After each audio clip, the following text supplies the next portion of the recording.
Welcome back to Gilbert Arenas, presented by Underdog Fantasy. Whoa, whoa!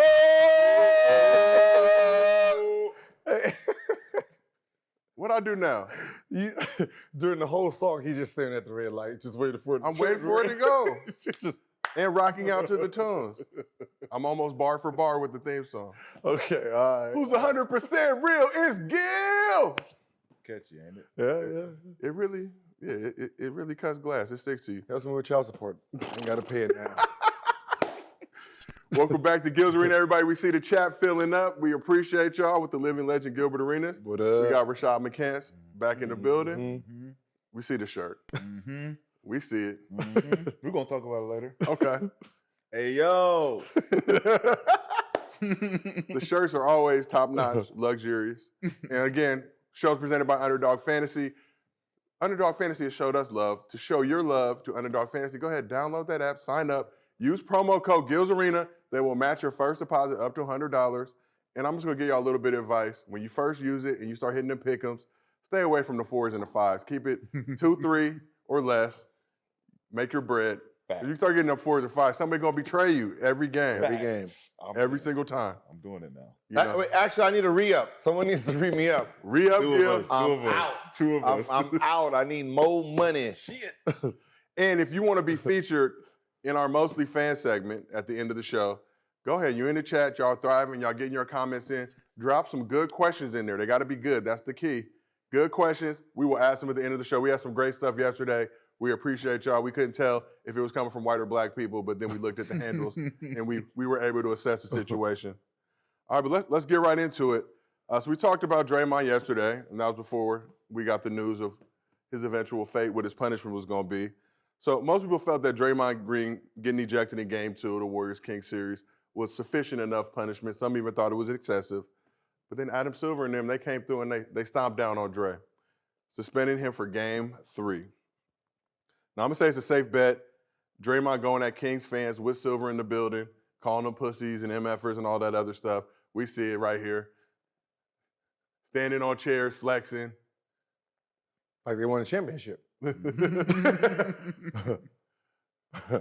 to say that might have had something to do with this suspension. In a statement, the league said the suspension was also based in part on Green's history of unsportsmanlike acts. NBA Executive VP Joe Dumars added some more context. He said, here's what it came down to. Excessive and over-the-top actions, conduct detrimental, and a repeat offender. That's what separates this where you end up with a suspension. So my question for both of y'all, why is the NBA bringing up old shit to justify Draymond Green's suspension? I think that was foul. I mean, you can't bring in past behavior to justify why you're suspending them today, right? Either you're just going to say, listen, he did enough right here to suspend him. Don't just say, oh, this, and say this is the reason we're suspending him because this action alone wasn't, it wasn't justifiable. So you use a whole bunch of other bullshit just to put in and just to suspend him. Just say, look, we're going to suspend him for, we think he kicked us. We think we kicked him, so that's what we're suspending him for. Rashad, how do you feel about the whole situation? I see the face already. Let it rip. A repeat offender? We going to keep letting them steal from the store? What? We going to keep letting them give him the same thing? Give him the same punishment for doing the same crime? That's usually how it works. Come on now. You That's know how it works. You know how it works. Nah, I've never. If you keep going in, we keep giving you more. The more times you come in here, you get more.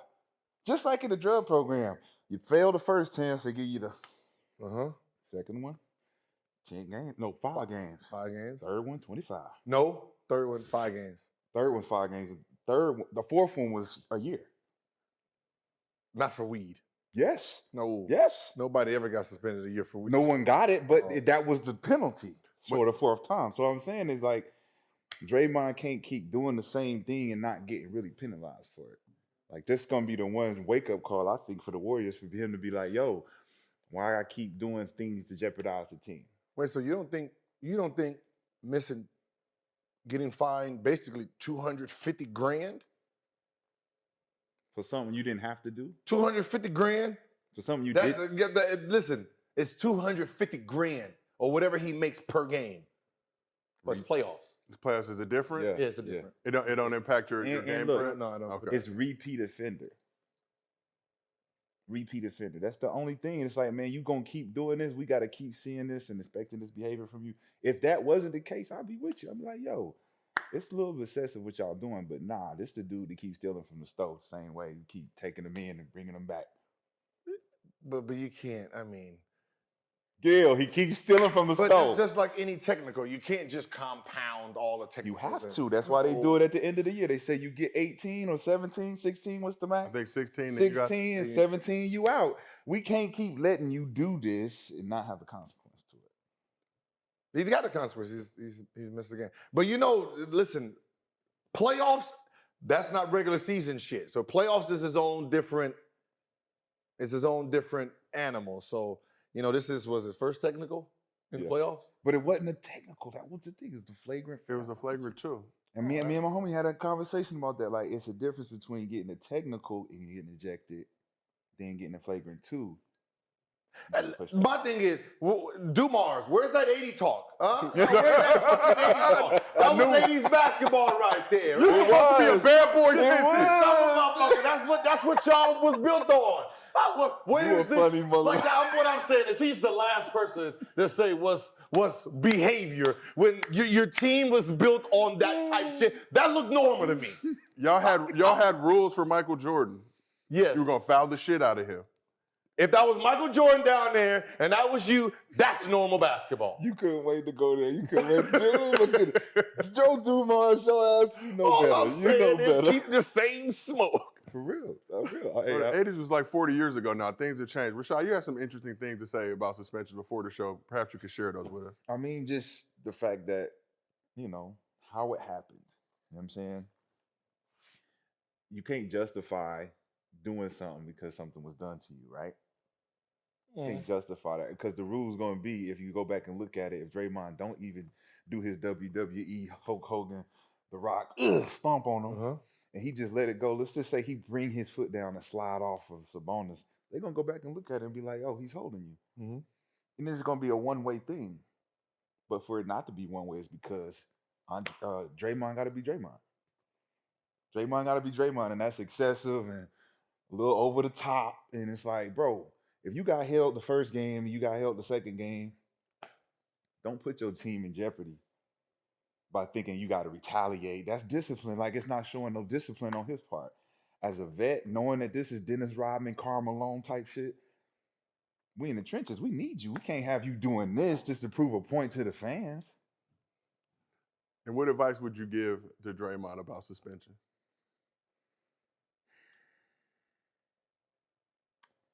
You gotta pull your skirt down, B. Hey, Cam, Killer Cam, listen, tell this man, hey, yo, you tough, right? You tough. It's just one game. Niggas get suspensions every game, B. You feel me? Pull your skirt down, man. We're gonna survive this. You gonna survive. You gonna survive this. Oh my Killer Cam, but no, it is what it is. You know what I'm saying? So we talk about Dre, just some career stats for you guys. Good live. That's a little setup. That's a nice good. little I was setup. trying Nice little setup.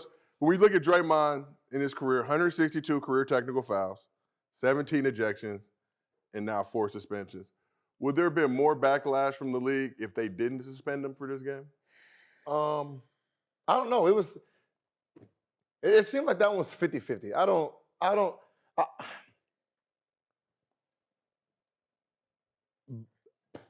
It was justifiable, right? Either way, they could have pulled it off and said, well, because he was holding them, we're not going to penalize the reaction. Mhm. And people would have been like, oh, okay. Yeah. You suspend him. Everybody's like, okay. So I think it would have went 50-50 on it. And I think the reason they're using back history is for everyone to just be like, oh, okay, that makes more sense. Yeah. Yeah, I don't think it makes the league look bad when you take everything into account.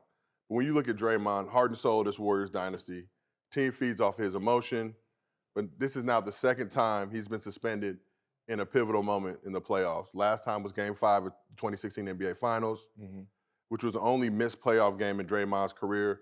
We all know how that series ended. So question for both of y'all, what are the chances that the Warriors can overcome Draymond's absence in Game 3 and beyond to take this series? Game three at home. They play a lot faster, shoot a lot of threes. It's more of an up and down pace.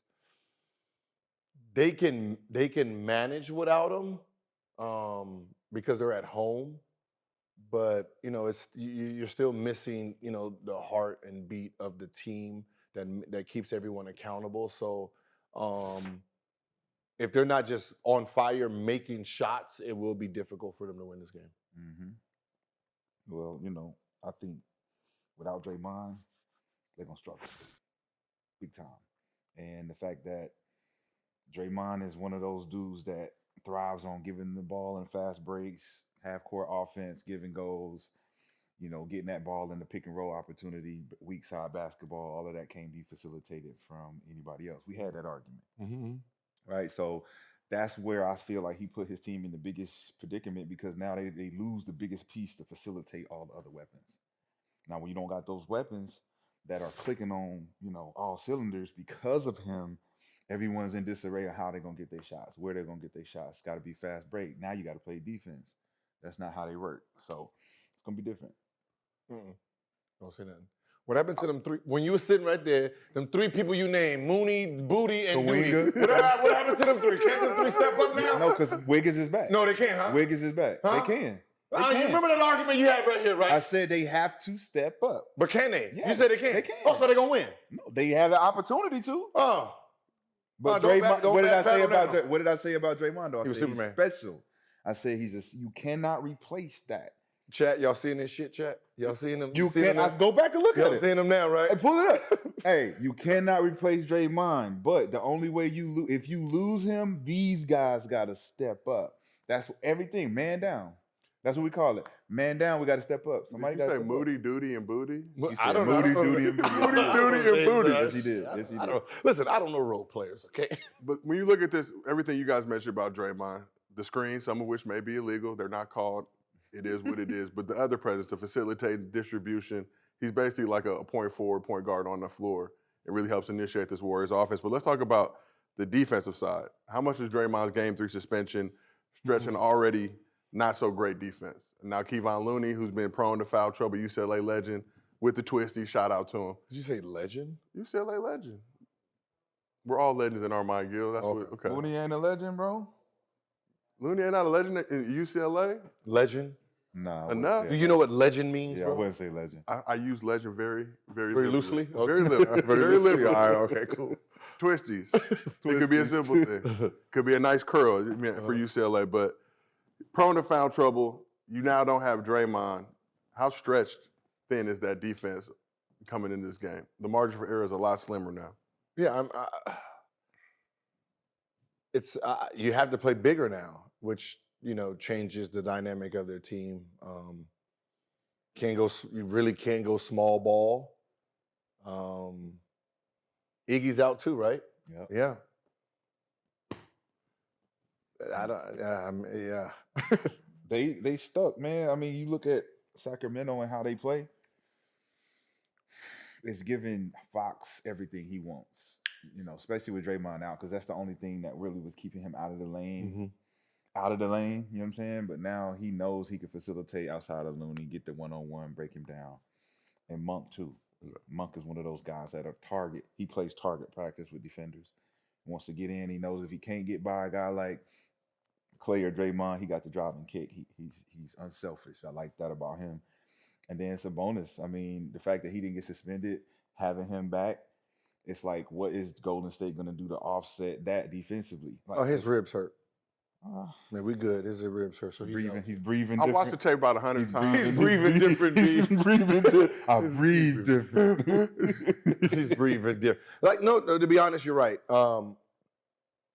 Without Draymond, it's going to be hard for them to switch those pick and rolls if you have bigs in now, because with Fox, I'm just going to set screen and rolls just so I can go after these bigs all day, right? So that drop coverage don't work on a player like him. He's too fucking fast.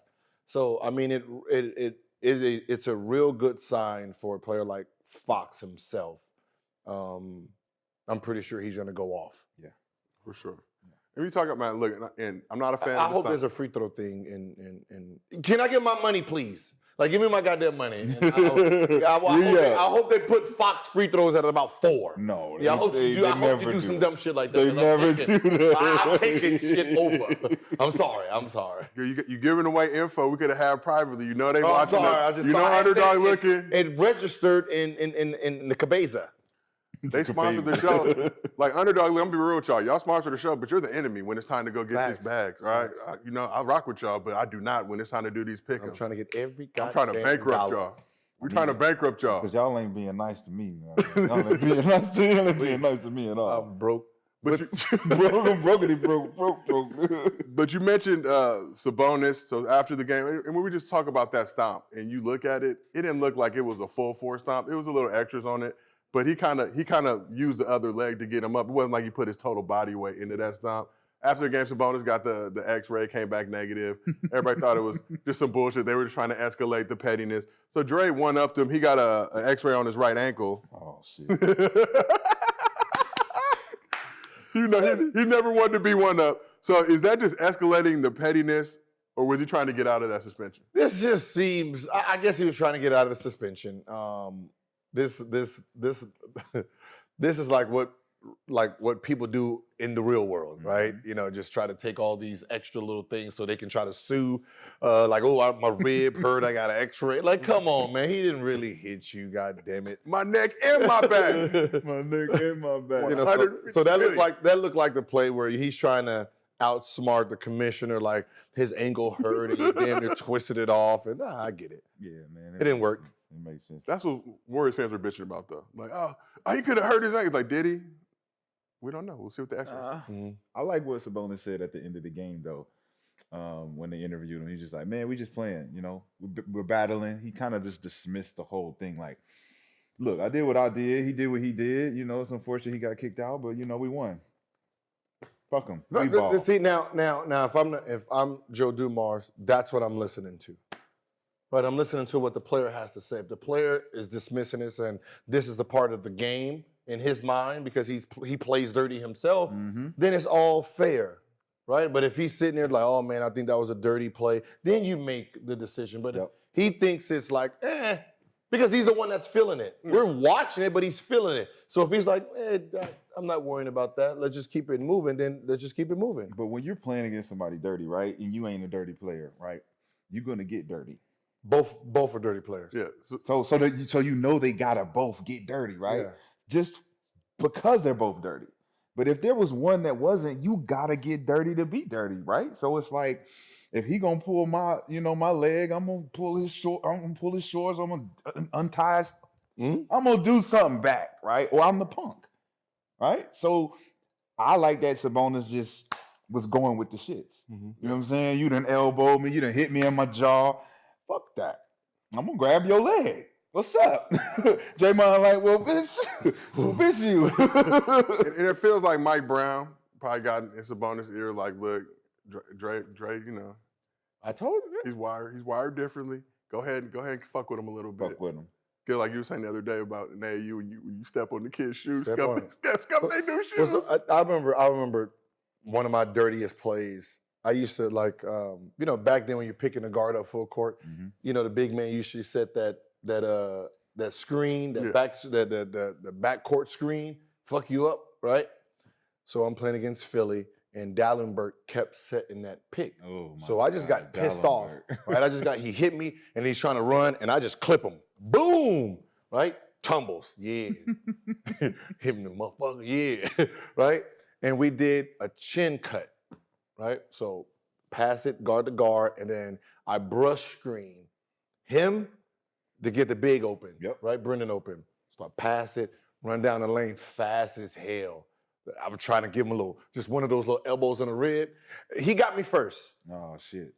Straight dome, just boom. Right? Just pop. And I'm just sitting there like I walk out of bounds like, the ref was like, what's going on? I got hit. I got hit. So the play's going on. I'm sitting on then it's not the scoreboard, but the sideline board. They start putting the sideline board, and I'm just sitting there like, yo, I got hit. He did something. Yeah. Like, I don't know what it is. He did something to me. We fighting after this game, and I remember after the game, I'm getting ready to go fight him, and AI, it was AI and Mark Jackson like, yo, he's a black belt. You always pick the wrong one. You picked the wrong one. Man, I ain't trying to fight no black belt. God damn, my skills ain't black belt skills. Get the strap. That was the last time. That was the last time I was dirty. Stay with the heater.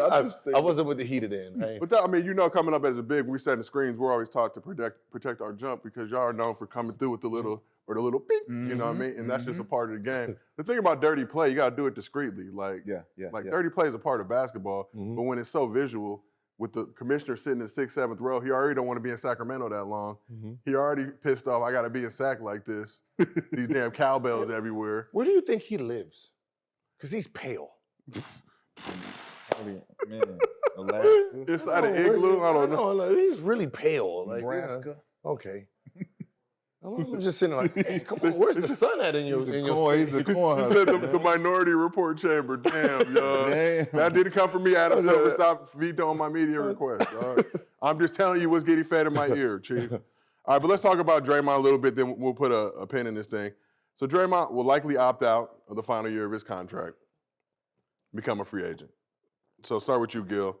Will Draymond be back with the Warriors next season, or is this the last dance? He's back. With what money?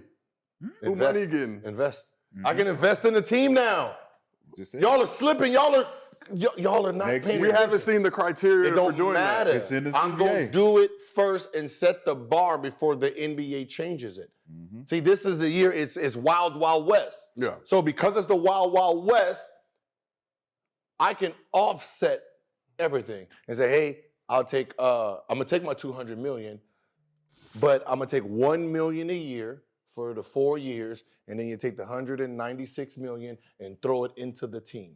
But do we think Adam Silver is gonna let that ride? It don't matter. We gotta look There's at no rules yet. We gotta look at it. Somebody, No. because I can see the Warriors being sneaky enough and assholes enough to sign Dre to a vet minimum, sign Clay to a vet minimum. Yes. And next thing you know, they both hit $200 million in tech investments. Yes.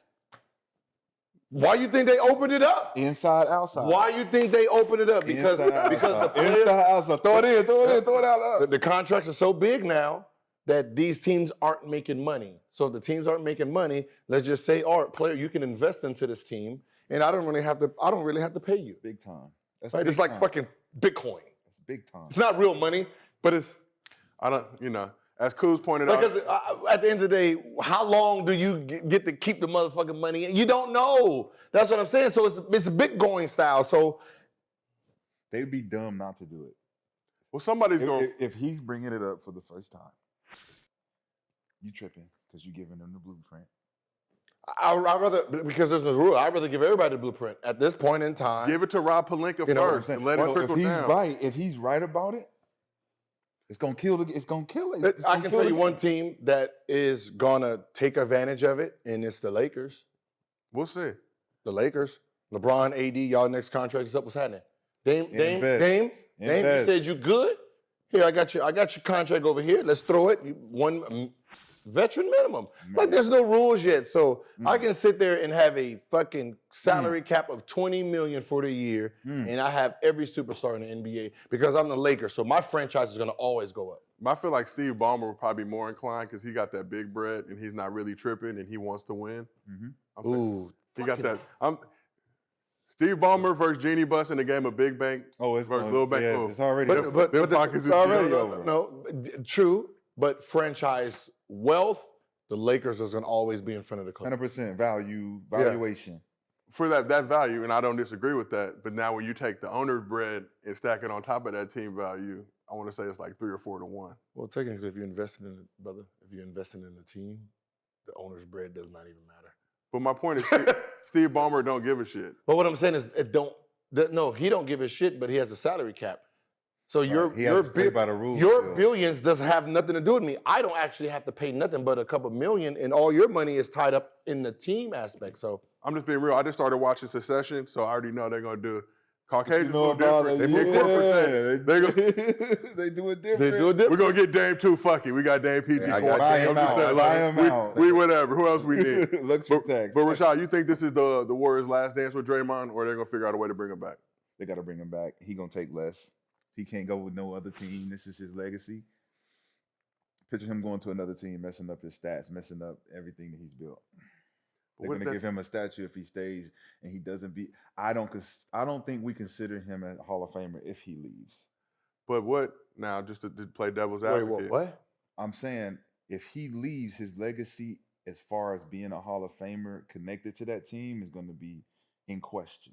So right now, if he retires, he's not a Hall of Famer? No, he is because he's Oh. still with them. Like he has to stay with the Warriors So, for us to say like Draymond Green built that team and he left with that team. That's going to solidify him as like you cannot question that because he never left.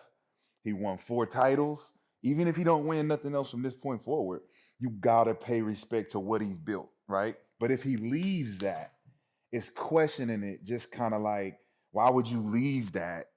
When that's your cement to the to next to these other guys who never got these championships, never got these numbers.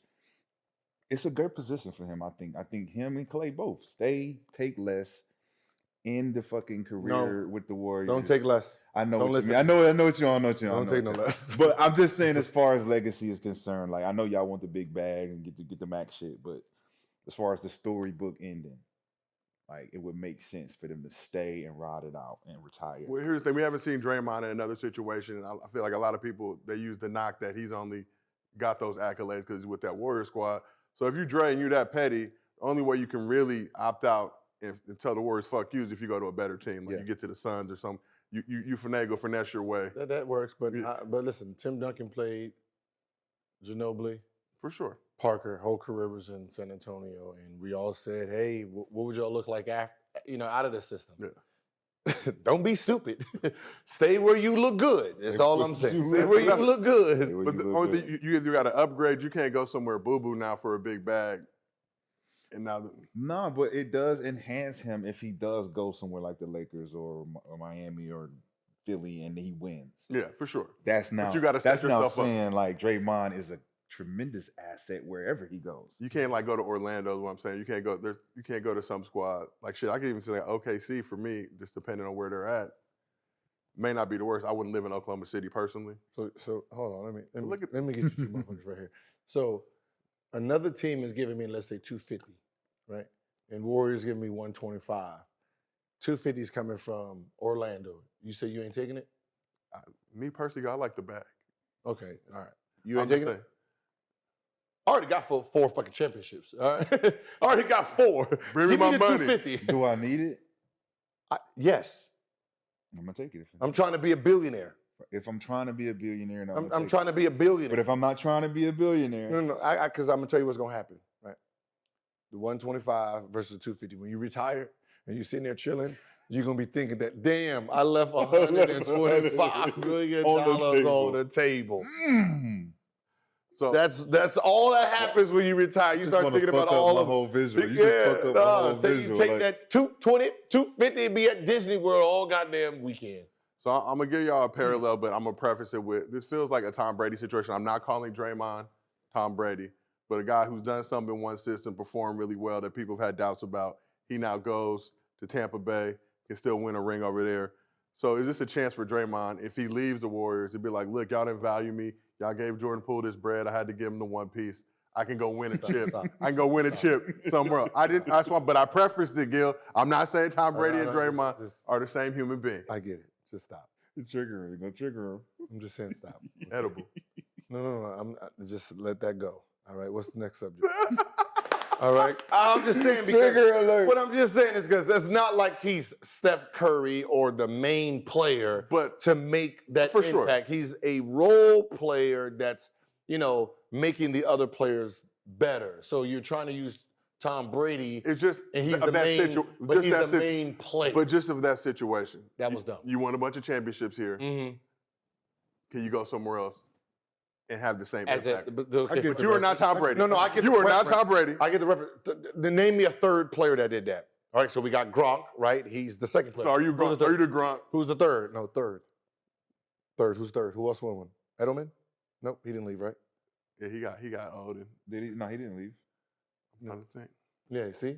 That's why. That's why I said just move on to the next subject. Oh, I didn't want to beat you up on who's the the big? subject. But Antonio yeah, that's Brown? why we Antonio preface. Brown? That's why we Antonio- preface. Nah, I don't think he won a ring, but he was. He won a ring. Yeah, he won with Tom. With Tom, yeah, Yeah, he in won a ring. Tampa Bay. But I'm just saying, it's like this is the third option. You can't put that pressure on him like that.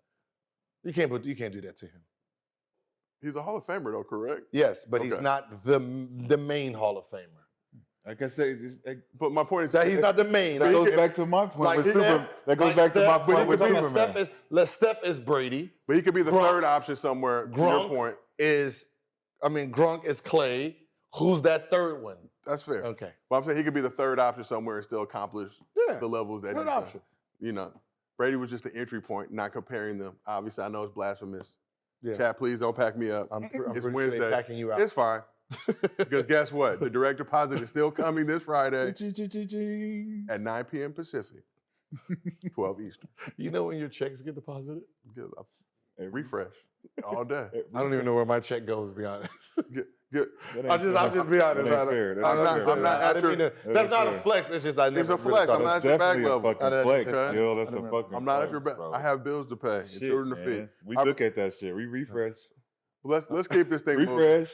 For real? But question before we get into this next topic: players voting anonymously. Why Wait, are they hold on, always so when do we haters? get paid? What? When do we get paid? I don't know about you. I don't know about you. On the first and the 15th. Oh, the first of it? Oh, okay. Like You the know. NBA. Similar. We're Okay. close. I got it. I'm your tax bracket adjacent. Uh-huh. But players, given the ability to vote anonymous, seems like the potential for hate is really right. Mhm. So after accrued NBA players voted Trae Young as the 12th best guard in just the East, Gil, you said those players needed to be drug tested. Yes. Well, it's time to bring the piss cups back out because Trae Young and his hateration tour continues. The Athletic released an anonymous poll of NBA players, and Trae was selected as the most overrated player in the NBA, receiving nearly 15% of the vote. I think only 54 guys voted, so it was 8 total votes for Trae. But you see it. Other Julius No, there's Randle. other. was 17 other players. Okay, now Julius, Siakam. Pascal, like that makes Rudy Gobert. That makes sense. Jaren Jackson. Austin Reeves is even on there. at Wait, the there's bottom. only 54 people who voted. Bro, Damian Lillard's on there. Someone voted Dame as a fucking. Yeah, he overrated? must have. Whoever he gave 52. Austin Reeves. Yeah, you got to say 2 people said Dame, so can we guess? I'm going to go out on a limb, say PG might have been one of them. Really? Yeah, Just a PG and turf slander. yeah, PG and PG don't like Dame? PG The bucket and, in the grill. and probably Westbrook. Now Right, Westbrook wouldn't even vote. He's like, I'm not voting. So it's only 54 Pat players. It's Pat a very Bev, small Pat sample Bev. size. Yeah, Pat Bev. Pat Bev definitely put He CP voted in for there. everybody. He definitely did. He voted for everybody. But we talk about this all the time. Why does Trae Young get so much hate? Because he's a shit talker when he scores, right? When you're a shit talker, people hate you, right? It's just one of those things when you score buckets and talk trash after each bucket, it's like, man, it ain't that good anyway. Like that's where that comes from. Westbrook was called overrated, or he was one of the overrated players when he averaged a triple-double by the NBA players. Steph was considered overrated too. Yeah. You know why? Because he was light skinned. Yeah.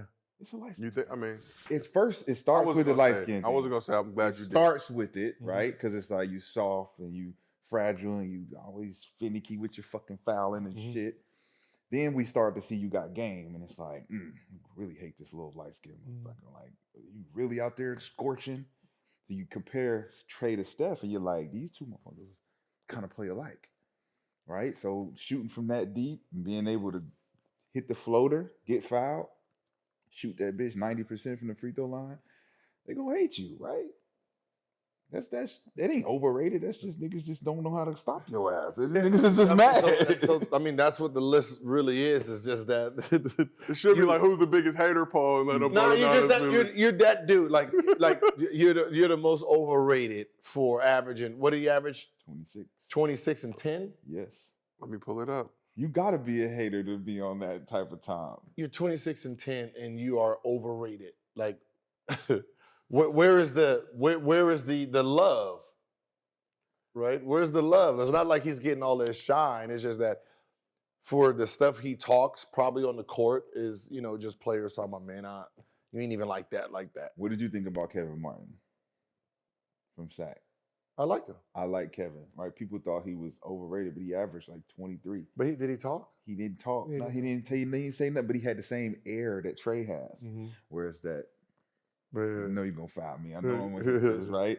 And it's like seeing how Kmart used to play and how people looked at his game and they didn't respect his game, but he put 30 balls on niggas' heads. Like, bam. It's usually that trash talker. You just be like, man, you ain't even like that, bro. You ain't even like that. That's where that comes from. So I'm gonna read y'all some of the other topics in the poll, and I want y'all to tell me what's the question the poll is missing. So they got best ref, worst ref, best fans, worst fans, underrated and overrated player, best defender, biggest issue facing the league, who'd you build your roster around, coach you least want to play for, coach you most want to play for, least want to fight, MVP, who wins title, who talks most trash, and they also had a GOAT question. So can we get some like Gil's Arena themed questions in? Like, I'm still trying to figure out okay, I'm just grasping the concept. I mean, hardest worker. I mean, that you can't even. Do they have a hustle one? Who's the best hustler? Yeah, best hustler. Who's the best most hustler? Fugazi. Thirstiest in the den. Mama's boy. Mama's boy. Mama's boy. Which player just worst dressed? Yeah. Worst dressed? Worst dressed. That's hard to determine because jankiest jumper. That's that shit you gonna throw up on that motherfucker. You know what I'm saying? I done been guilty. No, of what I'm saying is, how about for the bullshit. players who don't even get seen because they're just getting to the gym early? Yep, them the niggas they're nominated. Well, see, you wouldn't know because the camera, you go before the camera. No, you ain't talking about the camera. We talking about going inside that motherfucker. Like, yeah, let's see you out there. All from the camera. Oh yeah, Okay. yeah. But yeah, so there's some things missing, but we'll keep it pushing. Let's talk about Trae in this postseason. Been struggling. I think he's putting up 20 and 7, 5 turnovers, shooting splits. 5 turnovers? Yeah. Dude, it's only 2 games. I'm understanding, but shooting splits of 35, 23, 69 from free throw, and the Hawks are trailing 2-0. So I got to know, is Trae Young a guy that you would want to play with? I mean, he averages 10 assists. So, he's coming up off the ball. He's a quick shooter, which means because he shoots the ball fast, there's more opportunities in the game versus someone who's going to pound it, set up the play, walk the ball down the court. Like, even if you're a pure point guard, you're walking the ball down the court, you're setting up the offense and all. Fuck you, right? That's slow basketball. That means you're handicapping the possessions. I want to play with a guy who's gonna sit there, push the tempo. I don't give a shit if you shoot 30 times a game. If your speed is fast, everyone gets to eat. So like a Caitlin Clark, right? She leads the nation in scoring, but they don't realize she leads it in assists too, right? Because other players are eating it. And that's the type of player I want to play with. I want to play with up-tempo guard who puts more possessions in the game so everyone can eat. Man, and he's a crafty, intelligent player. I don't think he gets enough credit for being one of those gym rat players that understands the game. He does have a little bit of a selfish mentality when it comes to his ability, but all of us do when you know what you can do. I like playing with a guy like him, not just because he passes it, but he makes the right play when he needs to. He's aggressive first. Look for your shot first as a point guard. I expect that. I've seen it from Raymond Felton. I've seen it from Chris Paul. Really aggressive guards, Gills, perfect examples. When you turn that corner, it's you first. You dictate the rest of everybody else getting the shot based on how much pressure you put on the point and how much pressure you put on the big. So I like Trae because he puts pressure on them. He makes him play honest defense, and he makes the right play. Sometimes the 5 turnovers is just a bit much because he don't got no help really out there outside of DeJounte when it comes to, trying to offset and balance the scoring. But I love the way that he plays as far as the intelligent, knowing where to go, how to be, what plays to make. He just needs more veteran players that know how to play around him. It's just a young team. You know what I did see last game against Cavs? He makes a play, passes to the open guy, and that open guy doesn't shoot the ball, right? Those players won't get the ball back. I'm sorry, because what ends up happening is You talking about Trae in the playoffs? Trae in the playoffs. Celtics? Yeah. Yes, I'm sorry. Just making sure they don't pack. I'm sorry. You're making a play that's wide open. This guy is pump faking, taking one dribble, passing. You just fucked up everything, right? Take the shot. I don't give a fuck what you do with it.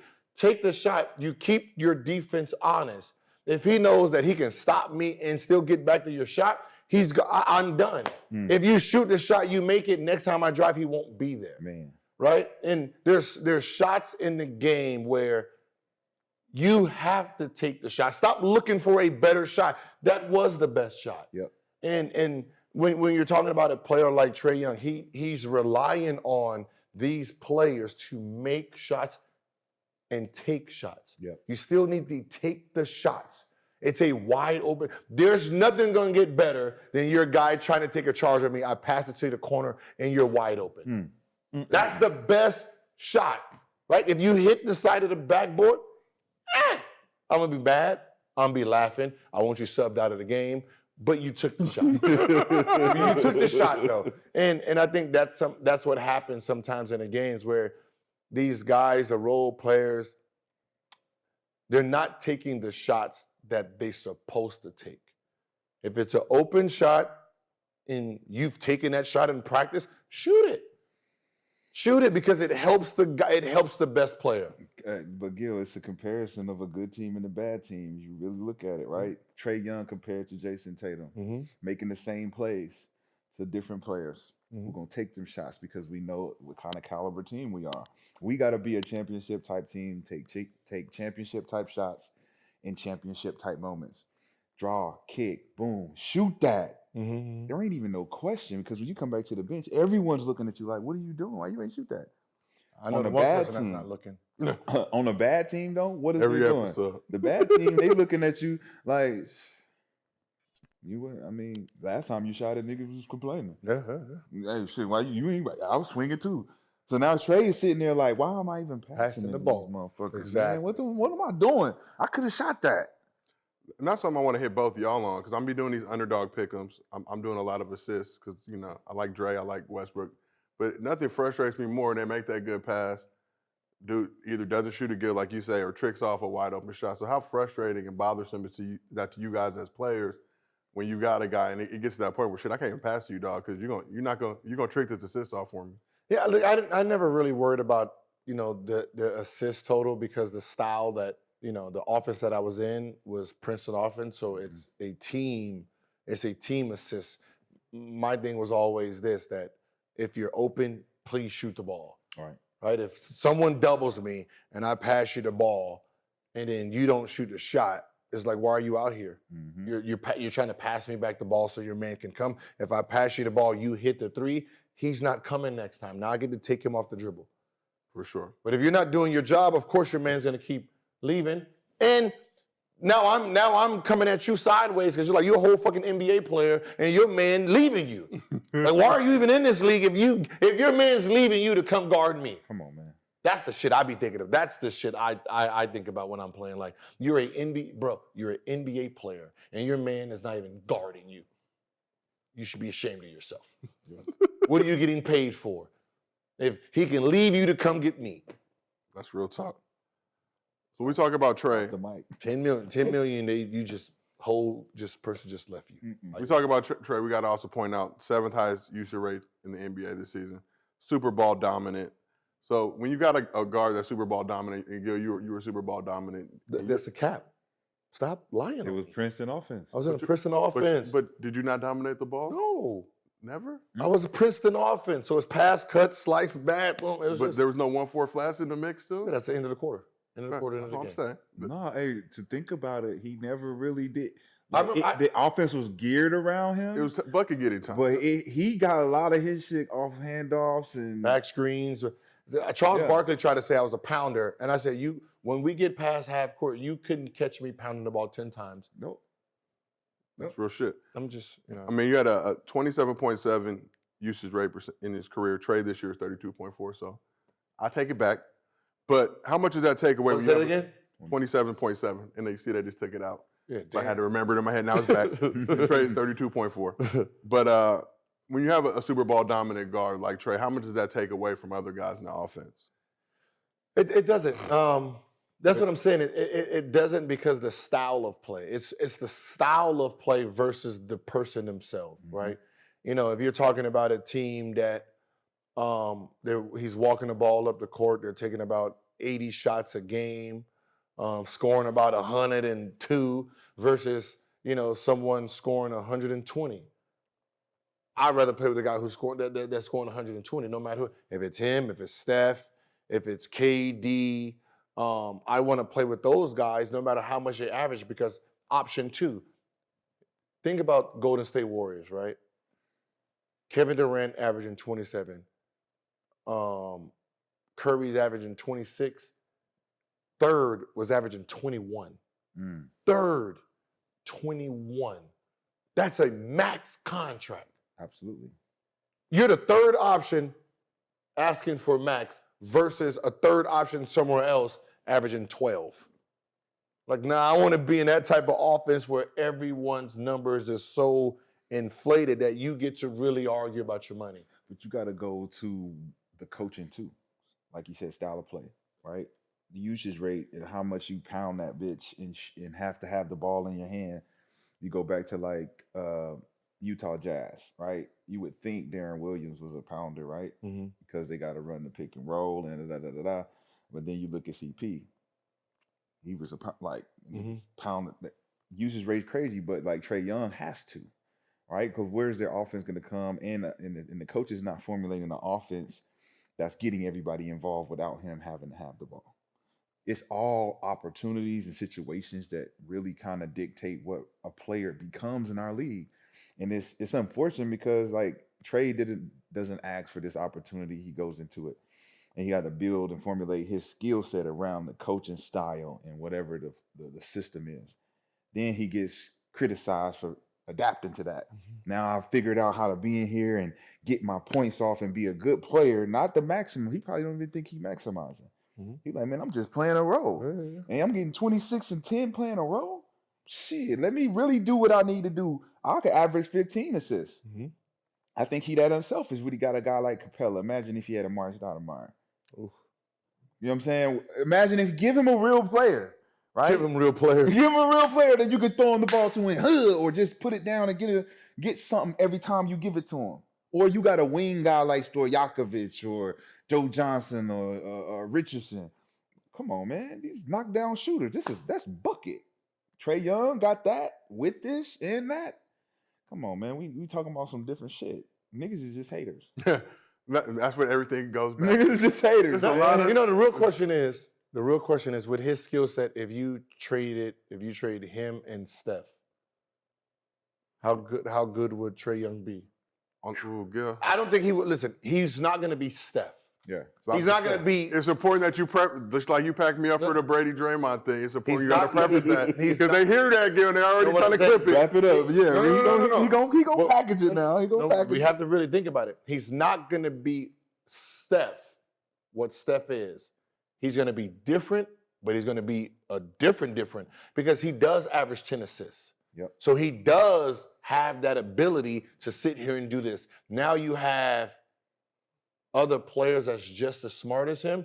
What he doesn't have the ability to play without the ball like Steph.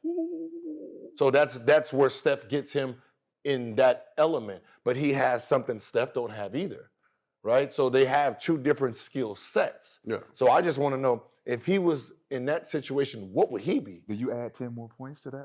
See, that's what I'm saying. Does he score Moving more without the Steph? ball? Yes. With guys who can throw him the ball on back cuts. I think he I might think- score less, but more assists. I would think he does because one thing he does better than Steph is get to the free throw line. Yes. People don't know. I don't know if it was last year, but like 2 years, he was averaging 9 and 10 assists, 10 free throws a game. 9 and 10 free. Crazy. He was getting to the free throw That's line. crazy. Like it was like Greek the Freak and him. Well, they took Embiid and him. They took the flop rule and they out hate because of it. him. Yeah. Yeah, because he was getting Which that shit. I every watch time. that shit now, and it kind of starting to piss me off because I know for the fan viewership or whatever, but I'm seeing guys that are drawing shooting fouls And they're not getting and they're not getting What is them. this idiot? And it's like, where do we draw? Like he's in the shooting motion when that shit happened. It's not like he did the rip through and then got it. Like he's already out the air. Well, it's intentional now, so they got to start trying to look to take it out. Right? Yeah. Everyone's not shooting just to shoot, going to your shooting motion. We're going into the shooting motion looking to foul. Yeah. Right? It's Looking to a whole get different- fouled. Right. You're looking to get, so they want to take it out because there ain't no balance between you actually getting foul or you looking for the foul. So what's the difference between that and the layup? You're coming, right? I see you coming. You have 3 fouls on you, and then I just jump into you, knowing you're going to jump and get the foul. And that dictates the charge. I can call a charge based on you just being in the air, him not even having to be in position. It's just the fact that he's falling and you in the air. It's the same type of thing. Just because you jump don't mean it's a foul. Actually, first of all, if you got a charge, if you get a charge and the guy jumped, whoever that ref is, get out of the league. So the guy jumps and you go for the charge. You jump too? No, I'm saying if you If- jump, if- and it don't matter if I'm in position or not, it's going to be a If charge. this is the rim and you're running, and then I do one of those, and you're like on the side of me, Yes, and I go for the no call. they calling up. That's what I'm saying. So You're not even defensive position. the same thing with the flops is they're calling or they're not calling those shooting fouls because if you think about a charge at any point, they're dictating the charge on where your position is, where you in position, right? As a shooter, if you going into one of those shooting fouls, are you in position to go straight up? If you come into me looking for that foul, you're looking for the foul, right? So they're breaking that down and saying if we take that all the way out, these players are going to stop looking for the foul on shooting motions. So then it's like that's not a part of your game no more, where you guys and then you looking for that foul. But I remember what you said about that. Like you want to penalize niggas for staying down. Like stay down. Fuck around, jump, stay down. jump. I get it. I get that. And then it's like you jump, like stay on the ground. But Like, it's different though if he stay on the ground and then you go into him. yeah, I mean that. You know what I'm If I saying? eat his space up to draw the foul, then Yes. it shouldn't be no offense. It's just no call. No call. It's just be No call for sure. All right, well, let's keep this thing moving. So Trae voted most overrated. On the opposite side, most underrated, Jrue Holiday. He's well respected by his peers. Not only was he voted the most underrated player, he also took the top spot as the league's best defender, according to this anonymous So he player can't be vote. overrated. No, underrated. He He can't be underrated if he's the best defender. 100%. There we go, Gil. See, this is why I appreciate these moments. You can't be under. He's Didn't smart, he make ain't the he? All-Star? Yes. He made the All-Star. You can't be underrated. Can't be.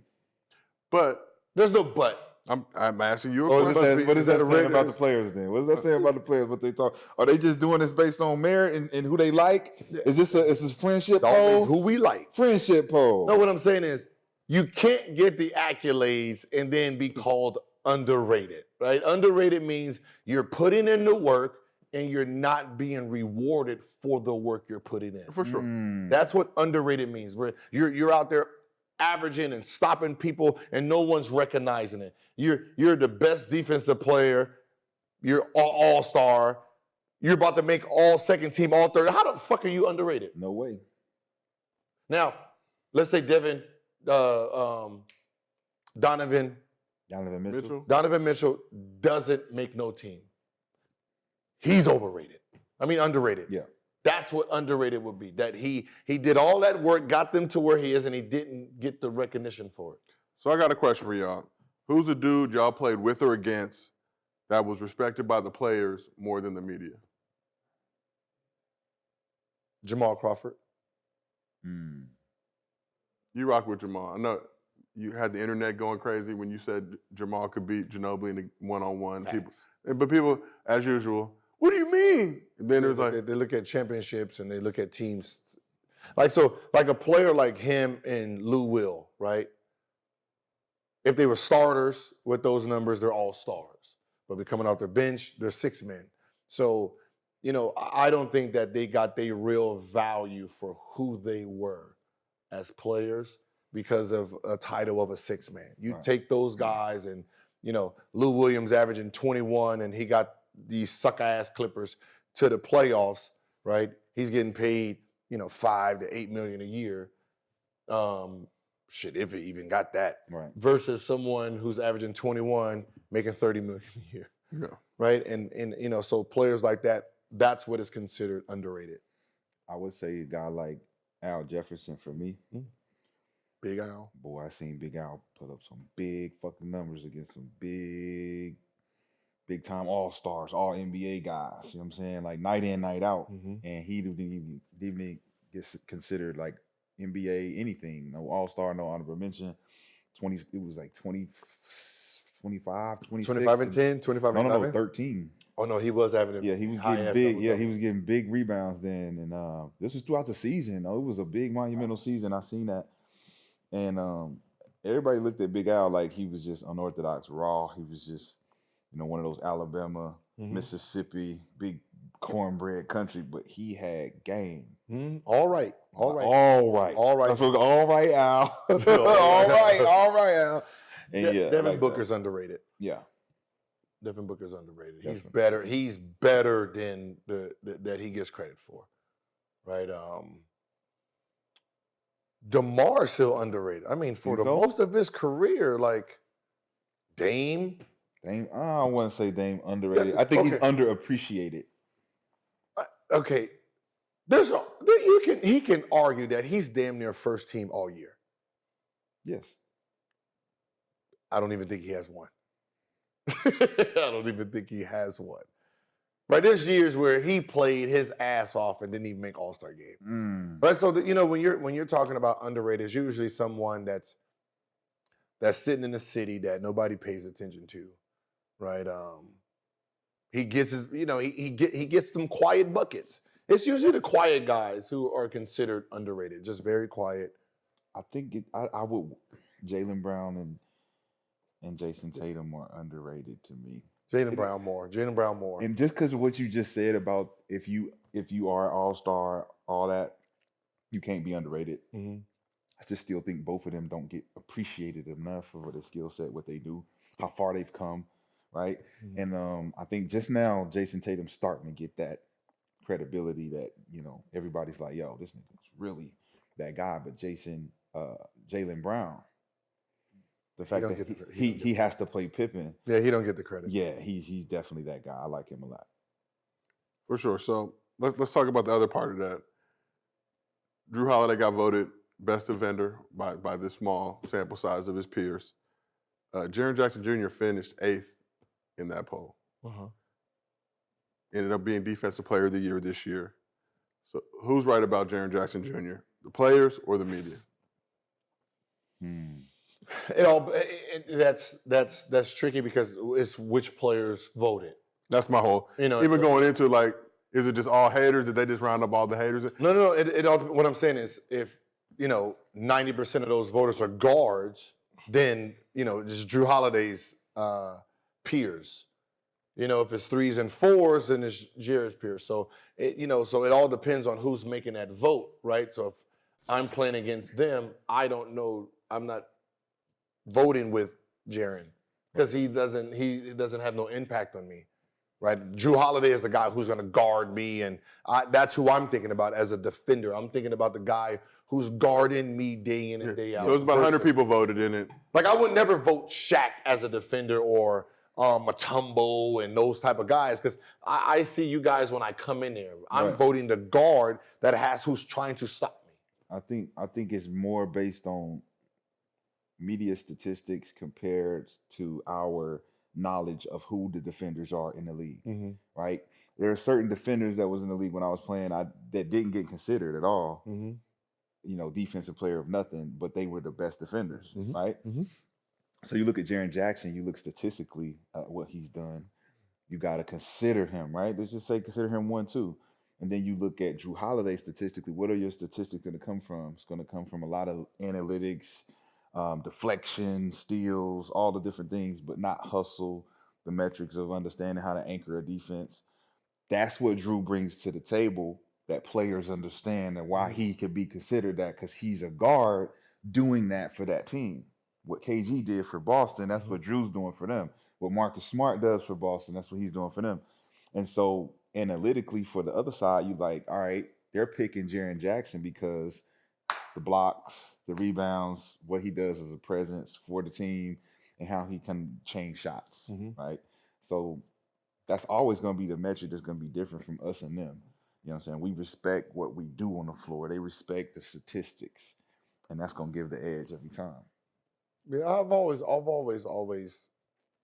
thought about when you have two defensive players on one team, who is actually getting the credit? Yeah.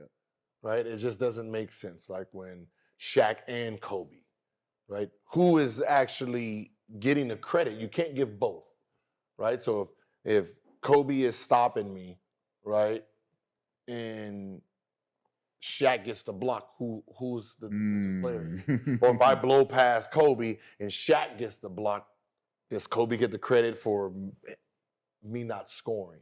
Yes. Yeah. Right? The actual stop. Does he get the stop or does Shaq get the stop? So when you have Jrue Holiday and Greek the Freak, it's kind of hard to measure who is actually the cause and effect here. Yeah. So, I've always paid attention to the solo guys that were like Tony Allen, right? No defensive team, but he is, doing everything he can do to contain his player. Yeah. Raja Bell, Yep. the Matrix, right? They got to guard their players by themselves. There's no team support. Or a team like San Antonio, Yeah. where Tony Parker wasn't necessarily a defensive player. People said Bruce Bowen was great. Like, He was all right. He was all right. A lot of niggas not really defensive like that. Well, his defense didn't stop me because I'm a guard, point guard. So his expertise is denying the ball, Yep. front end, that you can't do that shit with me. And that's the problem with Kobe trying to guard me, Yep. right? Your defensive skill does not work in my element, Yep. right? Mhm. And that's just how it works. Like, that's just like saying, okay, Rudy Gobert, guard me at the 3-point line, trying to stop me from getting him. Your fucking defensive year does not matter, Not at all. right? Marcus Smart, guard me in the post as a guard. Your defensive, you trying to take these little charges don't work Not gonna because I work. know that game. So you're gonna have to play defense. His defensive changes. So it's all about the element of where that defensive player is playing. For sure. And then I know, obviously, later in your career, but how does a guy like Gary Payton on the court? Dude, that's the last name you want. You know what I'm saying? That's triggered. I'm That- triggered. That's my, I'm triggered. because my dad worked for the Science. I remember those years. We had the Don't glove trigger him. hats and all that. Don't But trigger him. that seems like a dude. Okay, so listen. When he was with the Sonics, Are you gonna go here, Gil? I played him, right? And I was the glove, right? I loved the glove Yeah. growing up. It's the glove, right? Right, that's that get in that defense and get that little Oakland smirk, right? So I remember getting in the game, bringing the ball down my rookie year, and then we're in Seattle, and he gets into that mode, freaked out. Oh shit, the glove! No one's near me, nothing. Like, he's at half court. Pick the ball up. I picked the ball up. I've seen the move. I've seen what he does. Picked the ball up and just tried to pass the shit. Oh shit, the glove got in his defensive stance and passed it. And he killed me on offense, right? All these little spins and post-ups, right? And I remember at halftime, man, I couldn't wait to get subbed out of the game. Like, that's how bad it was. Sub me the fuck out. Like, whoo, sub, coach, whoo, right? And at halftime, he said, man, you lucky I ain't one of these AI types. I would have scored 50 on the half. And I'm like, yeah, you would have, right? After that, oh, I hate that. Oh, my God. My usage rate is trying to score on one person. Yes. By far, he got it the worst. When I start getting into the Miami years, soon as he got in the game, fucking flat. Fry him. I'm not, when Gary Payton got in the game, or he tried to guard me, I'm trying to score every single time just because of that first year. Get him. So his Get 'em. defense, none of that, all that, no, brother. I'm at You you. you put me on the bench. I'm at you. Even though I was happy to go on the bench, I was at him. I remember Calvin Booth said, hey man, you have a problem with Gary Payton? I was like, no, I didn't know. No, why? He said, because for some reason, every time he guards you, you are trying to score. Like, you're like, fuck this offense, I'm trying to score. And I was, I had to tell him the story. Yeah. Cal, he one dude that reads all of that. He can see that. She'd be like, hey, Gil, you don't like him, do you? You don't Like, like him.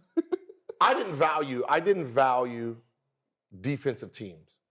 First, second, third, whatever team, whoever that list was, you're getting barbecued. I won't I did you. not respect, none of it up there. Yeah. It was irrelevant to me. If you look at my games versus the guys who were considered all first defensive team, they got their ass barbecued. Well, one, I had a secret. I had Larry Hughes, who was a defensive player, and I got to really test my limits of scoring against him. So I'll just talk shit. You can't guard nobody. You're trash. You can't stop me. And so he gets mad, goes on the other team, or I go on the other team, and I get to really push and see what I can get away with. So when I had to face other guards, you guys were lunch meat. Man. And people may not, people in the chat and all that shit, they don't know. They need to do some research, go back. They ain't got to go back and see yours. You was who you are, right? Mhm. But as far as myself, facing elite defenders from 7 years old up to 30, right? Knowing that this is what type of defenders they got to throw at you. Like, I know about that shit too. Like, that shit is what they got to work for. Like, they got to work every inch and going through defenders like Trenton Hassel. I mentioned Trenton Hassel because he played on our team. Yeah, but, Trent. going at guys like Ron Artest, Steven Jackson, Ruben Patterson, Desmond Mason. Ooh. You know what I'm saying? All the real bruisers that's holding Dante Jones. Like, I got up for them. Them was the games. It wasn't about going star for star. Like, I knew T-Mac and Vince, and they're not going to play D like that. So I wanted to know what it felt like to play against the best defenders on the other team, the Tony Allens, Raja Bells, the Shane Battiers. Yeah. Right? These are guys that if I got my game to a point, when I averaged 15 my third year and I was able to really, like, show niggas that I can hoop, I got to go against the best defenders, and I got to show them, like, oh, y'all ain't really played no defense. This ain't defense for real. Y'all got help, and you just playing token, put a hand up, hope I miss defense. I've been playing against this my whole life. Oh, this is easy. Y'all just illusionary. Y'all playing. And so when you click for you, it's like, I already know what I'm going to get off on out here. Once you figure out someone's tactic, it's pretty easy. One person that came in the game and stopped me, Dante Jones. Held me to 3, right? Held me to 3 He's points. A fucking hack. Dante, you a hack. Right? Held me to 3, and then the next game, oh, hey, coach, put him in. Yeah, I got something for you. Put him in. Because I watch film, watch how he play. Oh, put him in the game, coach. Right by him. I'm going to bust him up. You're going to have, I can't wait. I'm doing that. Nah, they wouldn't put him in. I wanted it. Yeah, I got it. I'm going to bust him up 3 minutes straight. Just bust him up. You got to sub him in. Yeah. You got to go by Dante. Like, I was so mad that he held me to 3. He was talking trash, too. Like, I can't wait next game. I got something for you, boy. He a smart defender, too, man. So that's a little, man. Because he plays dirty but clean. It's a dirty, clean game. He a cool because he's cool. He a cool nigga. And it's like he hits you with the cool shit and hits you with the dirty shit at the same time. It's like, you a dirty cool nigga, man. You don't know how to feel about it. So we talked about Jrue Holiday. We got to talk about his Bucks teammate, Giannis. Looking a little shaky right now for the Greek Freak. Left the Bucks game 1 loss against the Heat in the second quarter with a lower back contusion. Hasn't practiced, listed as doubtful for game 2 as of this show. I don't know if anybody's seen the latest reports, but I'm in refresher trying to wait to get an update. So he barely snuck into the playoffs, but they seem to be a problem for the Bucks as we saw in game 1. But they're without Tyler Hero for the rest of the series. So he's actually been upgraded from doubtful to questionable. But question for y'all, can the Bucks win this series without Giannis? No. Hell to the no. No, because, with Miami's always played them good, right? They know how to wall Giannis up. They have a very great defensive scheme. So without him being like fully him, it's gonna be hard for them because of who Miami is, right? When he was healthy, Miami controlled how Giannis played the game. So him being injured, him being 50-50, him being 75, that does benefit Miami, right? You need Giannis at full potential, doing everything he can to will that team to victory. I think that Milwaukee without Giannis kind of balances up with Miami. The only difference is Miami has more firepower coming off the bench, the more reliable shooters that can really get points. And the pace. Their pace is up and down. Miami has that advantage. I don't consider Bam a game changer without Greek in the game. I feel like Greek without the game or not in the game gives Brook Lopez an opportunity to show his versatility a little more because now he has to play more. Bobby Portis is going to have to come in off balance and really kind of pick up the pieces of matching the K-Love coming off the bench and also, competing with Bam, but giving Jimmy Butler a run for his money, right? But then I think the game changer is Kyle Lowry. It's not necessarily Kyle versus Jrue, more so Kyle being the wild card. Mm-hmm. He's the wild card because I like Vincent and I like Hero. Mm-hmm. But when you look at Kyle Lowry, how he comes in, you don't know what he's going to give you. Mm-hmm. And I think that with Milwaukee without Greek, you got an opportunity for Miami to take it, but you still got an opportunity for Milwaukee to just cruise through because they got a system, right? Greek picks up, what is he, 30 and 12, 30 and something like that? 31, 12. It's hard to pick that up and replace that, but I think that their team structure, the way that it's set up, they can score less points and pull off a victory if they key in on their defense.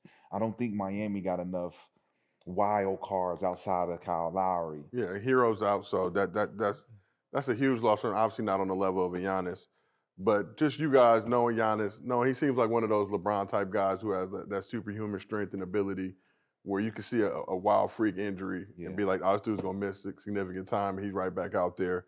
You expect both of him to come back this series and play the entire series? Yeah, I mean, it's butt bruise bone. What was bone bruise? Back contusion. Butt bruise, bro. That's a fucking butt bruise, bro. Shoot him up. Is it a back bruise? Yeah, lower back contusion.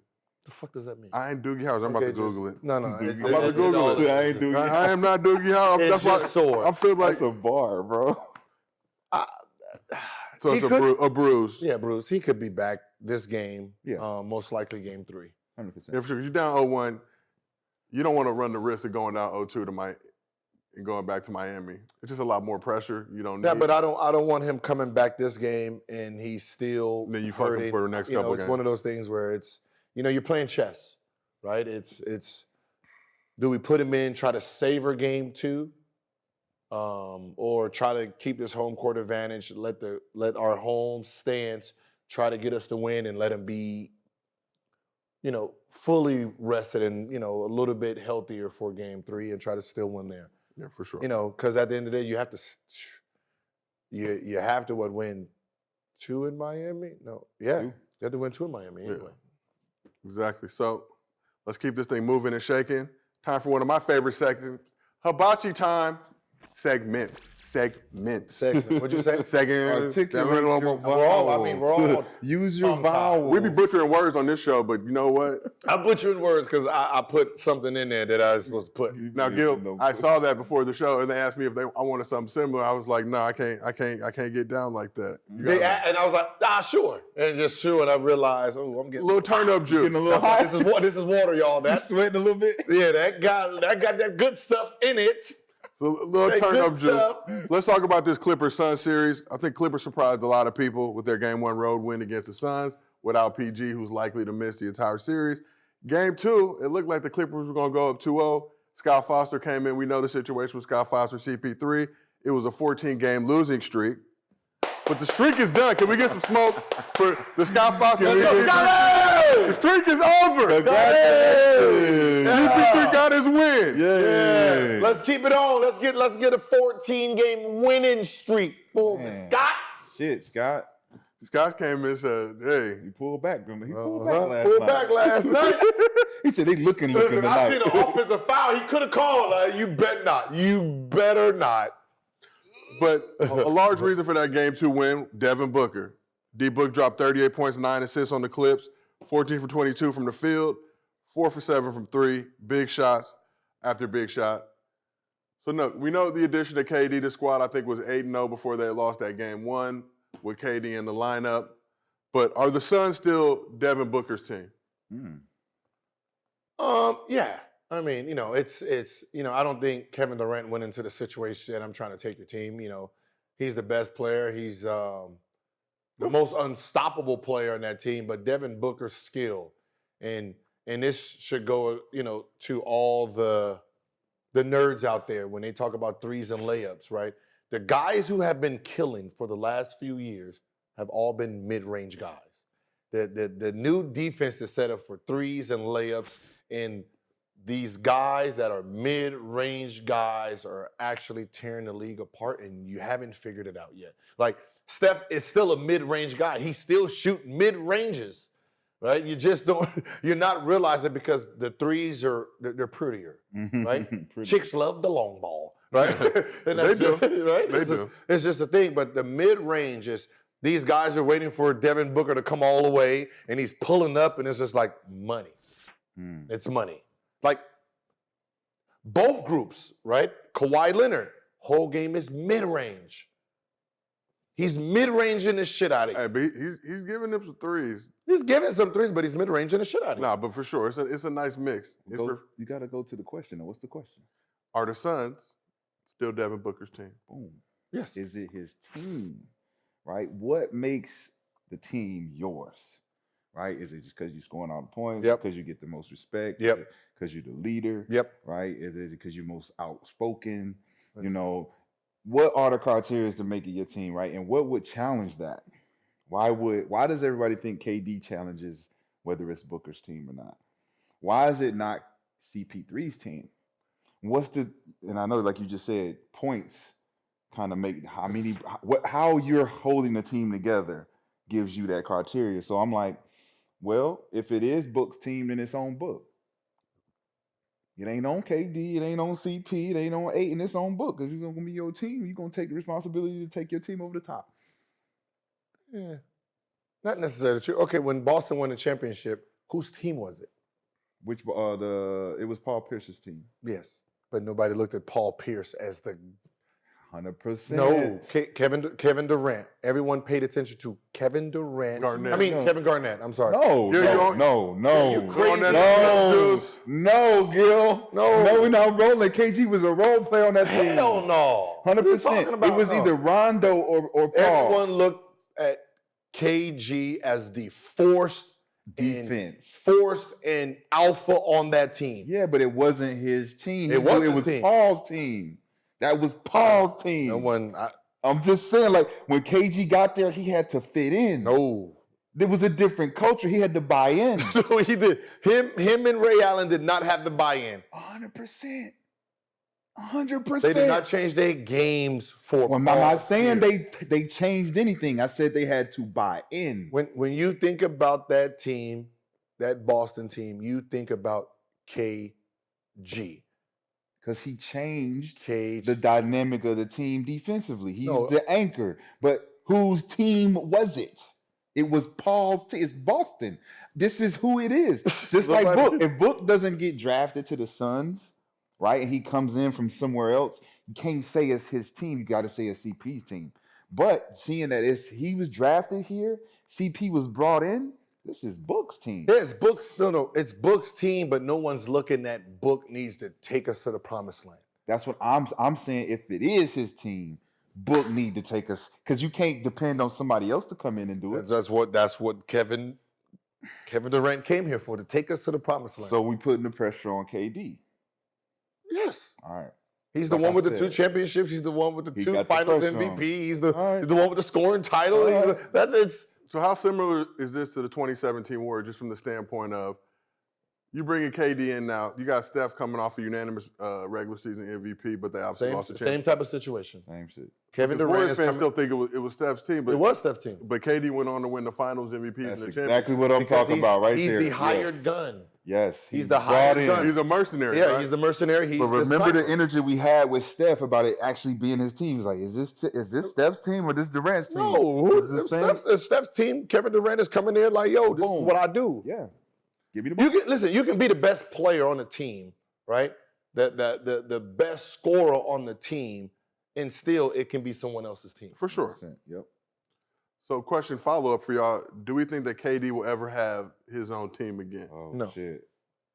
He doesn't need to.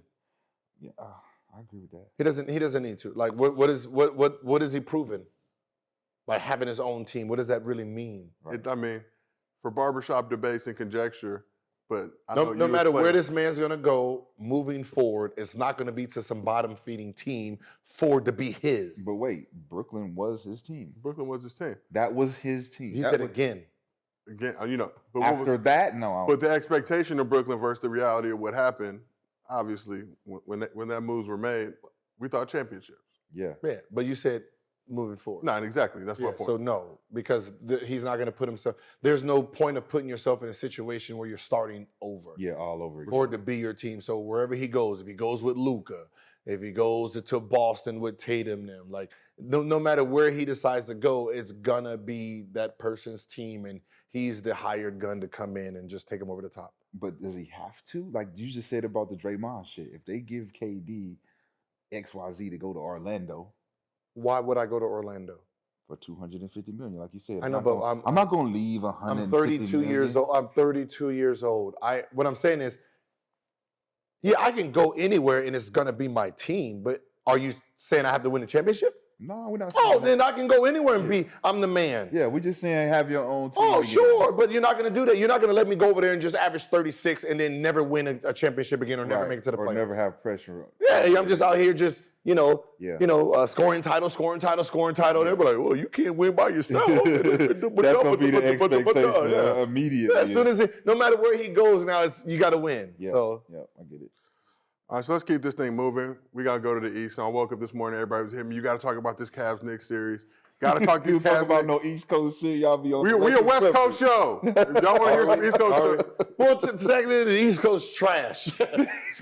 There's no excitement over there. East Coast cheese toast. Watch, who we gonna talk about? The Knicks or something? Cleveland and the Cleveland Knicks. and the Knicks. All right, who we talking about? We're going to talk about Darius Garland. We got Hibachi time Cleveland and the Knicks. for Darius Garland, though. We got to give him some love. That man got good. 26 in the first half. Finished the game with 32 points, 7 assists, 6 of 10 from 3 in the game. Oh, some nice trickery, bucket getting. Oh, I'm gonna really let everybody enjoy these highlights. We get to see some real Darius Garland, son of Winston. Bucket. That's a nice little 1-2 combo, though. It is. That's- Very, very that's- nice. I think that's what he don't get a lot of love because of Mitchell. So I was gonna ask you, this is the question. Garland's only 23 years old. He was an All-Star in 2022, coming off back-to-back years, averaging about 22 and 8, 22 and 7. Will Darius Garland ever make that jump to an All-NBA level player? I think so. I mean, he has the skill. He's losing shots to another hybrid type guard that's older, wiser. So unless Mitchell is gone, I don't see it happening because he's going to be the second option. If Mobley gets a little bit better, he's going to lose possessions to him. So it's going to be one of those things where he's going to have to be traded somewhere where he can get that fresh start as a young player that can really develop his game. But right now in that situation, no. He's skilled enough to be considered that amongst the hoopers. Like, it's a lot of guys that are not even close to NBA all teams, but we consider them like you could be one of those guys. You got that talent, right? But like you said, Mitchell's in the way, right? And don't say in the way like that's a bad thing. You said that don't even. He in the way. He in my way. No. You the swing. You in my way. Move. But You in my way. Those are my accolades. You in my way. Like it's like when you swing over here. It's like I got this, but you here. You want to do your. You got to space out a little bit, right? So for Garland, it's like he has to pick and choose when those games he can go off, depending on how he gets Donovan Mitchell involved, right? The 1-2 punch has to work like that because he's the point guard. Yeah. He has to be able to, segment in his mind how I'm going to get my main horse going because they work off each other. But I really see that Garland got enough skill to be like a Kyrie type, like definitely like a Kyrie type. And I like that Mitchell is a better complement to that because you got Kyrie and you're like, how do you go higher than that? And Mitchell is like a D Wade type to me. It's like he really bring that fire, and I like them two together. Yeah, I think it actually. I think if if he learns how to play more without the ball, like coming off pick and rolls and take on more of a 2 type of personality, and when he doesn't have the ball, I think he'll score a lot more. Mhm. Which, if they're winning, 50-something games, he would make a team. If you can, I think they're 4 now, but if you get into that top 3. Top 3, and he's Top 2 averaging level. about 24, 25. Hell yeah. Yeah, and we had this conversation about the Cavs. Can this team become elite? Obviously, you got Mobley, a bunch of young guys that can figure it out. This is probably this is the best Cavs team without LeBron Yeah, for sure. And this in is the last his- 20 years. This is his best year, Garland. And it's like for me, it's hard for me to give him an actual nod for one of those teams outside of the talent. Yeah. To actually say he'll have one of those years where he's averaging 24, 25, he would have to keep that up consistently throughout 82, 72 games. And the way that he played this year, because he started hot. And me and my homie talk about it. Like, Garland Mitchell is a hot duo. They really got that fire. But the inconsistency started to come in with Garland, where, his production started to drop off. They were still winning, but it was more so like how they were winning. It was Mitchell carrying the load. So for him to be all NBA, it would be like, you got to be consistently kicking ass the whole year on some Dame shit. Yeah. I want, if he give me 1 year, Dame dollar mentality, and follow that up with another year similar to that, I think they give it to him. Yeah. He's young enough to do it. But let's keep talking about this game. We got to talk about the Julius Randle hard foul towards the end of the game. Game was already decided. I think the Knicks were down 20 at that point. Thibs got some heat for leaving Julius Randle on the floor. Oh, shit. Took a hard foul from Jared Allen. Luckily, Randle avoided serious injury. After the game, Thibs explained why he left Randle in. He said I actually was going to sub Julius out. He wanted to stay in for a couple more possessions just to find rhythm. To get his points. But I also need to mention, in that same player poll that we talked about, Thibs was voted the coach dudes least wanted to play for. So really, hindsight is 20/20. But what do you think about that decision to leave Randle in the game at that point? As a coach, trying to get my player his stats makes sense. If I didn't get my stats, I want to be in. Just give me. I need my 3 more buckets. But you risk.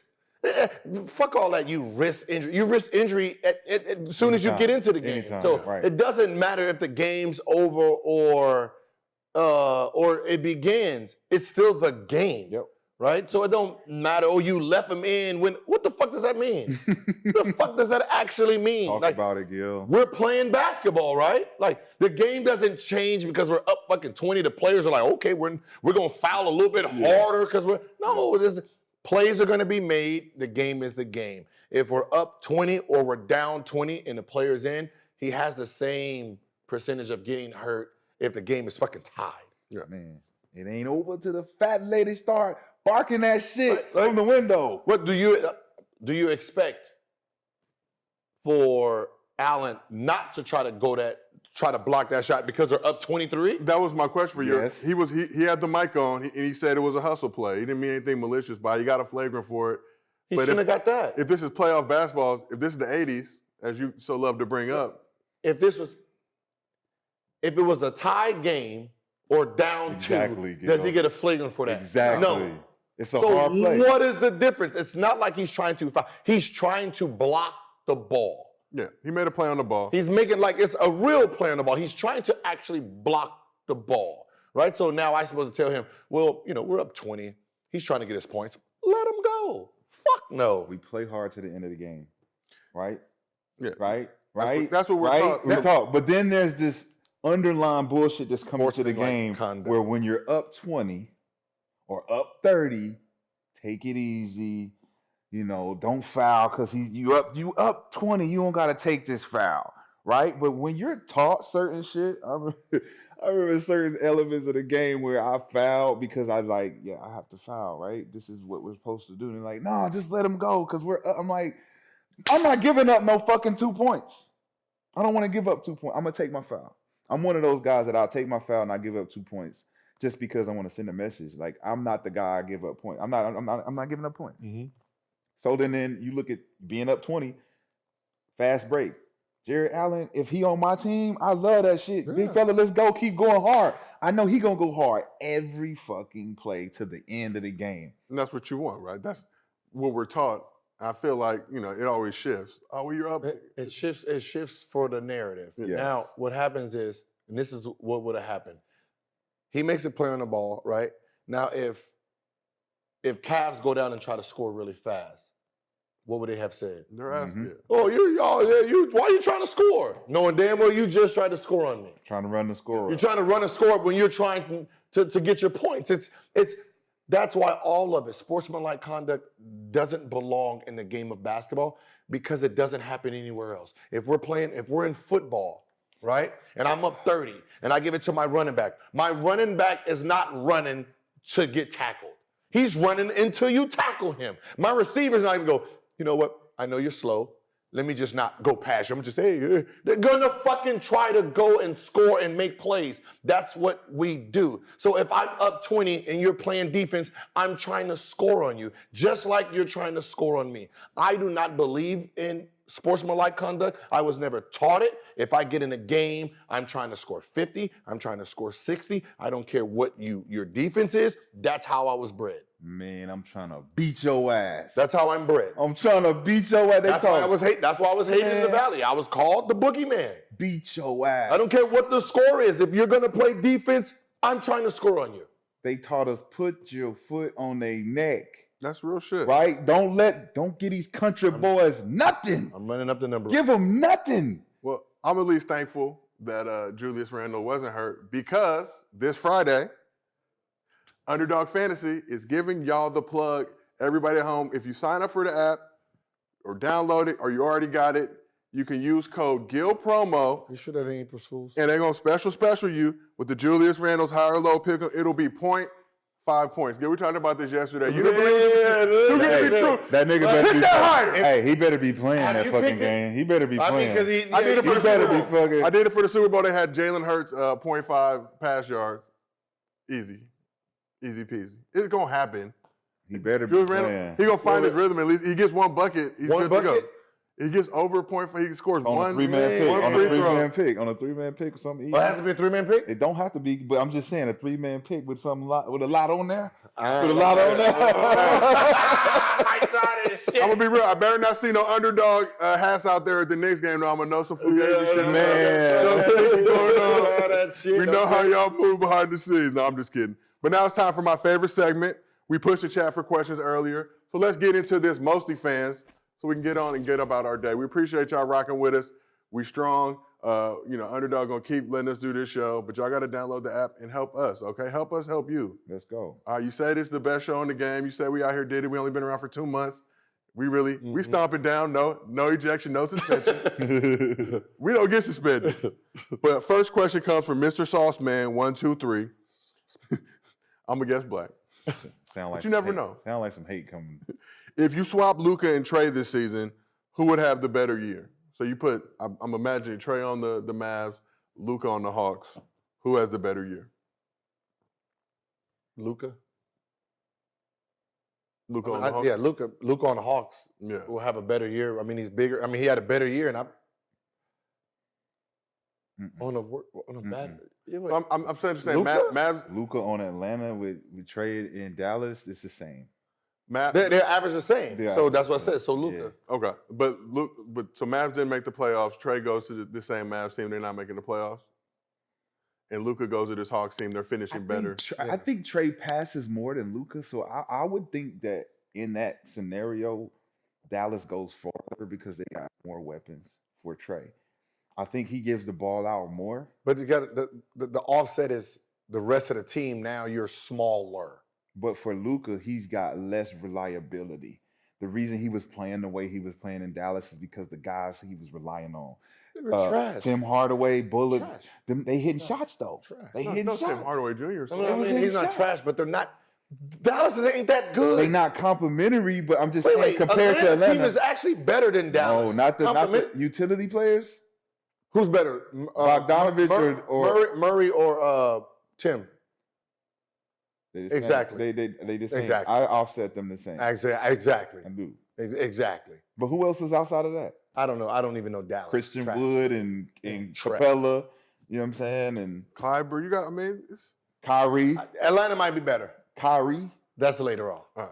So What we talking about? 2 But now months you ago? got- We talking about you're 6 gonna months have- What I'm ago? saying, you're gonna have Trae Young and Kyrie? No, you're getting barbecue. It's barbecue Yeah, bananas. you're right. all right, so let's go. Yeah, Final you're right, question you're of the day. What is the final? You're asking final? It's just We just fucking one question. The final question of the show.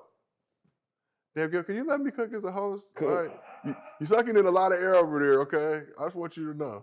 I know we're at your crib. I know we're at your crib. It's a 2-question fucking show for you motherfuckers out there. All right, go. Y'all got some questions. I know y'all got some goddamn questions. We perused the entire chat. We've had our team out there really getting it, and they said it was a lot of They bullshit. scared. Nobody trying to throw no. No, throw the bullshit out. Throw the bullshit out. Bullshit. Throw Some the of them are bullshit big out. questions. But here's the question. Will a team ever score 200 points in regulation? I think we saw the Kings put up like 176 this year. 200? Nah, 200? nah. Would the defense be that cooked? What is Would it, the offense 3 be that overtime? skilled? What is Three the, overtime? what is the highest score? Let me see. I think 186? yeah, 186 and 184. That's like in the triple 70s? overtime. That's like the 70s probably? So I don't think we'll ever see 200 in the regulation. If it goes 304 overtime. I mean, yeah, overtime, you get some overtimes and you got some, both teams are just fast-paced shooting. Nah. It would have to be like the 2 years ago Golden State. Yes, yeah. It would have 2 had to years been ago something Golden State back against like. then. What about when we add that 4-pointer down the road? Maybe. out of I don't see everybody being is the point? efficient enough What for is the the, 4 what is pointer the to point me. of having a 4-pointer? It's the NBA, Chief. It's the So the logo shot should be worth the same amount as the regular 3-pointers? the layup is worked right before the 3-point line. Fair. Fucking 2 points. That's fair. Good point. That's That's definitely a good point. I think if you shoot it from beyond half court, you should get the 4. 3 points, man. 3.1. 3 No, point, 3 3 point. No, fucking around. We appreciate y'all pulling up with us One today. more question. Uh-oh. It's your show. Somebody got some. Hold on. That's You all. looking at me for? I'm not gonna ask myself a question. I thought you just Like, put it up like you had a pull something out your pocket. Hey, look, I got a question. All right, we got one more. This is from One Take Robbie. What current NBA team do you think best fits your play style, and would you win a chip? My style, chip. I like Sacramento offense. Of course, I like Golden State's offense.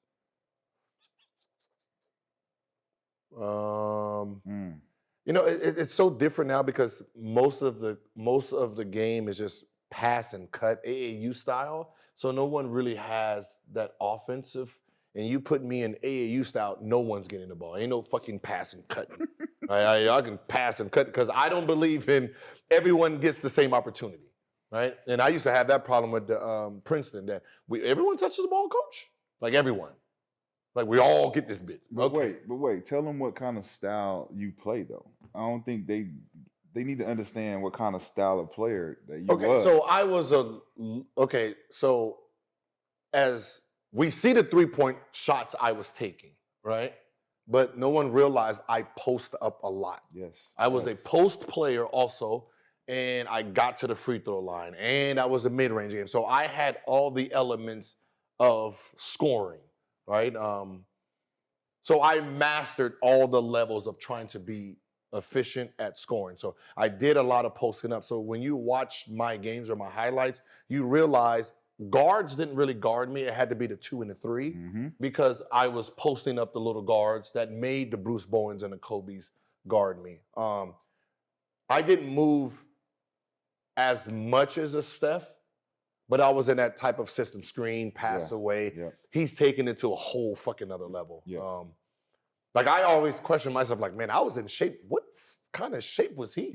Is he in? Richard Ham was Yeah, in shape. The rip. Like, the you know what I rip mean? tight. It's like Yep. I was in shape. I did a lot of running when I didn't play, and I consider myself elite in shape, and his in shape is different. Reggie Miller type. Like it's way beyond Reggie. Yeah, bro. yeah. Like you're bringing up the ball, you're screening, you're passing, you're Man. going, like that's a whole different, Full speed. you know, too. more like a Dame Lillard type of game. But he's on another level too. So I'll say, for those of you motherfuckers who don't know nothing about my game, I was a bruiser, a smoother. I was a bruiser and a smoother, and I could play the pick and roll. I can hit the midi.